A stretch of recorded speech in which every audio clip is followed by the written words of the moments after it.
Hello friends, Books with Grandma here, and today I have a book called All the Way to the Top. How One Girl's Fight for Americans with Disabilities Changed Everything. Words by Annette Bay Pimentel, pictures by Nabi H, and foreword by Jennifer Keelan Chapins. Jennifer Keelan may be small, but her voice is mighty. Yee-haw! Snowball responds, speeding up from a walk to a trot. Jennifer loves to go fast, but she knows she'll soon have less time for writing since she's finally old enough for school. She can't wait to make new friends. She's ready to go. The school's not far. Jennifer rolls outside, down the sidewalk to the corner. But stop!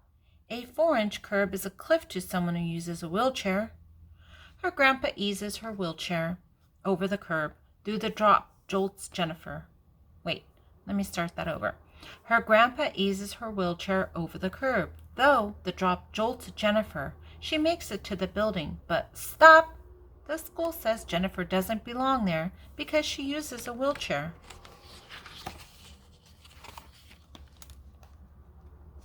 Instead, Jennifer and her mom find a different school that says she can attend kindergarten, but only for part of the afternoon when lunch is over. As Jennifer rolls in each day, everyone is already busy. She has to figure out what's going on and how to join in. Since most kids have never met someone who uses a wheelchair, her classmates are confused and even a little afraid. "You'll never be one of us," some of them say. Jennifer knows they're wrong. She's just a friend waiting to happen. But how do you change someone's mind? She's not sure, but she's not about to give up. Jennifer and her family hear about activists who are working to make sure people with disabilities have access to public places, like schools.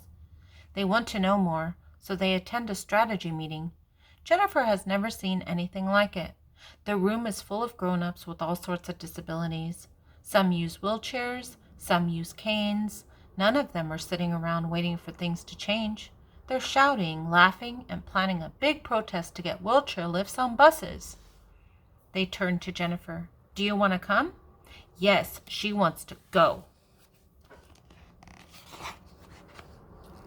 Downtown, Jennifer rolls to the microphone and tells her story. She leads marchers through the streets chanting, "The people united will never be defeated." It feels good to speak up for what she believes in. She can't wait to do it again. She's raring to go. She protests in Phoenix, rolls through streets in San Francisco, waves signs in Montreal. The demonstrations don't always change people's minds, but Jennifer is used to that. Even when her neighborhood school finally agrees she can attend. Let me start that one over. Even when her neighborhood school finally agrees she can attend, she and her classmates with disabilities aren't allowed to eat in the cafeteria with everyone else. That hurts, but she keeps going. Working with other activists revs her up, yet she can't help noticing that she and her sister are usually the only kids out there raising their voices. Still, she can't leave all the protesting to grown-ups. She knows firsthand that children with disabilities get ignored too, so she keeps speaking up. When Jennifer is 8, activists propose a new law called the Americans with Disability Act, or ADA. The law insists schools, governments, and businesses make room for all people, including those with disabilities. Jennifer feels like dancing. If it passes, it means sidewalks with curb cuts, buildings with ramps in addition to steps, and elevators with braille panels. It means Jennifer and her classmates with disabilities can finally go to the cafeteria with everyone else for lunch. Jennifer and her family watch the news for updates on the ADA, but reporters never mention it. She switches off the TV in frustration, wishing she could change reporters' minds on what's worth talking about. Instead, the Keelans get their updates about the ADA when activist friends call. It's bad news. Members of Congress say the law will be too complicated and too expensive. They say it's just not worth it. Since the news station is ignoring people with disabilities, Jennifer and her friends are determined to find another way to make Congress hear their voices. It's go time. Her family buys plane tickets to Washington, D.C. As they march down Pennsylvania Avenue, Jennifer has never shouted louder. What do we want? The ADA. When do we want it? Now.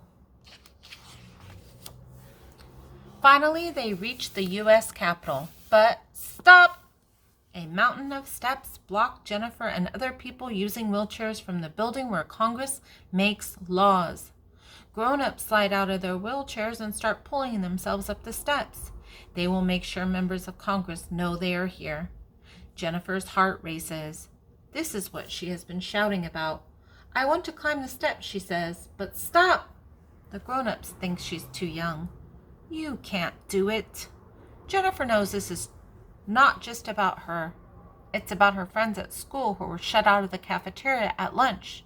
It's about millions of other kids she's never met who get stopped at every turn. Jennifer wants to speak up for all the kids with disabilities who aren't there. I need to climb the steps. She slides out of her wheelchair, scoots along the sidewalk to the bottom of the stairway, and puts her hands on the first step. She hauls herself up. Tiny bits of dirt and rock dig into her skin. She drags herself up another step. The crowd roars. Reporters surround her with cameras and microphones recording her gutsy climb. I'll take all night if I have to, she vows, and she keeps heaving, hauling, dragging herself up those steps. She keeps going, all the way to the top.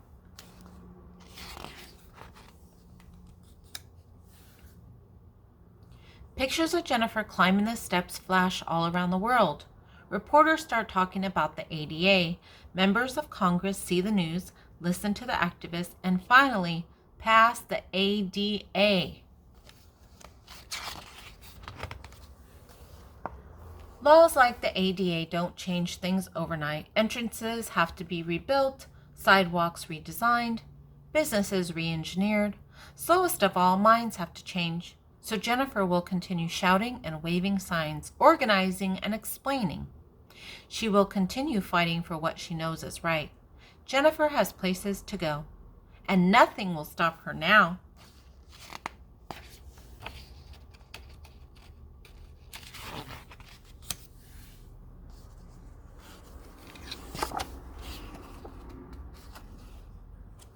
Here's a picture of her climbing the stairs.